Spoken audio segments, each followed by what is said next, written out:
আসসালামু আলাইকুম। আমাদের প্রিয় নবীজি হযরত মুহাম্মদ সাল্লাল্লাহু আলাইহি সাল্লাম প্রতি নামাজের শেষে সালাম ফিরে বলতেন আল্লাহু আকবার। এরপর প্রতি ফরজ নামাজে আল্লাহু আকবার পড়ার শেষে আস্তাগফিরুল্লাহ ৩ বার বলতেন। এরপর আল্লাহুম্মা আনতাস সালাম ওয়া মিনকাস সালাম তাবারাকাতা ইয়া যাল জালালি ওয়াল ইকরাম। এরপর বলতেন রাদিতু বিল্লাহি রাব্বাও ওয়া ইসলামে দিনাও ওয়া বি মুহাম্মাদি নাবিয়ান সাল্লাল্লাহু আলাইহি ওয়াসাল্লাম। পড়া শেষে আয়াতুল কুরসি একবার পড়বেন। উপরে যে দোয়াটি পড়লাম সেটি জাহান্নাম থেকে বাঁচার দোয়া। এই নিয়ে কিয়ামতের একটি ভিডিও আমার আছে, ১-২ মিনিটের ভিডিও, সেখানে আপনারা দেখে নেবেন এটির অর্থ এবং এটি পড়ার উপকারিতা।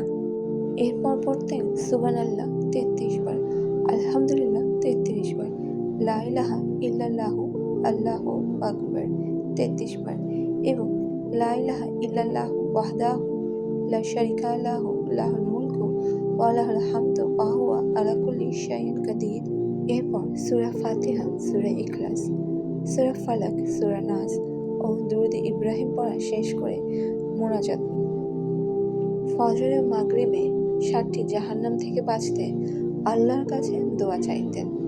আল্লাহুম্মা আজিরনি মিনান নার।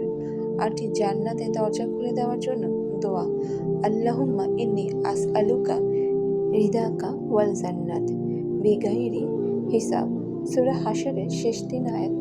যে ব্যক্তি ফজরে পাঠ করে তার জন্য সকাল থেকে সন্ধ্যা অবধি ৭০ লক্ষ ফেরেশতা তার মাগফিরাতের জন্য জিকির করতে থাকেন এবং ওই সময়ের মধ্যে উক্ত ব্যক্তি মারা গেলে তিনি শহীদি মর্যাদা লাভ করেন এবং সন্ধ্যায় পাঠ করলে একই রকম মর্যাদা লাভ করবেন। সুবহানাল্লাহ, সুবহানাল্লাহ। আল্লাহ আমাদের সবাইকে সঠিক নেক আমল করার তৌফিক দান করুন। আমরা যতই আমল করার চেষ্টা করি, আল্লাহ তাআলা আমাদের উপর যদি রাজি খুশি না হয় আমরা আমল করতেও পারবো না।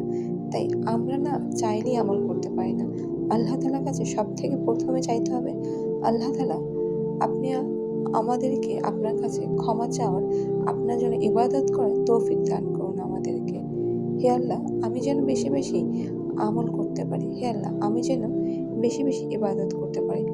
আমরা হচ্ছে শেষ নবী হযরত মুহাম্মদ সাল্লাল্লাহু আলাইহি সাল্লামের উম্মত। আল্লাহ তাআলা আমাদেরকে বলেছেন তাকে ফলো করতে, তাকে গার্ডিয়ান হিসেবে মানতে আল্লাহ তাআলার পরে।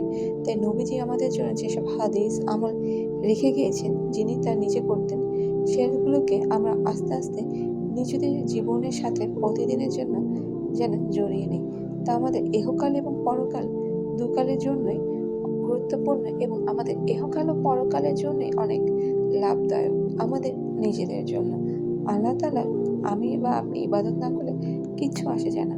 ১৮,০০০ মাখলুকাত তিনি বানিয়ে রেখেছেন যারা আল্লাহ তাআলার ইবাদত করেন। দিনে ২৪ ঘন্টা আপনি কতক্ষণ ইবাদত করেন?